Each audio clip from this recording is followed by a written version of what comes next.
So hello everyone, আজকে আমি বানাবো ওটসের একটা high protein healthy smoothie healthy মিল।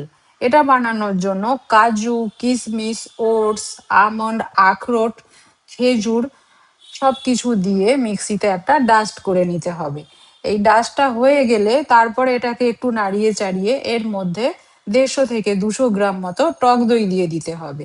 দেন 1 কাপ জল দিতে হবে, দিয়ে আবার একটু মিক্সিতে 30 থেকে 40 সেকেন্ড মতো ঘুরিয়ে নিলেই হয়ে যাবে ওটসের হেলদি হাই প্রোটিন একটা স্মুদি।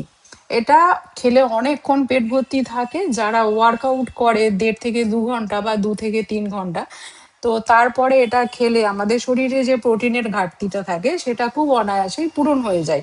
এবং যারা ছোট ছোট ছেলে মেয়েরা স্কুল কলেজে যায় তারাও এটা খেয়ে বেরিয়ে যেতে পারে।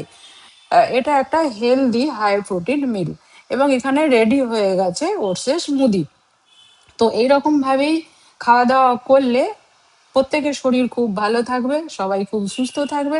তো এটাই আমি চাই, আজকে আমি দেখালাম ওটসের একটা হাই প্রোটিন হেলদি হেভি মিল। সবাইকে টাটা। ভিডিওটা দেখার জন্য সবাইকে অনেক অনেক ধন্যবাদ। সবাই খুব ভালো থাকবে, খুব ভালো থাকবে। সবাইকে টাটা।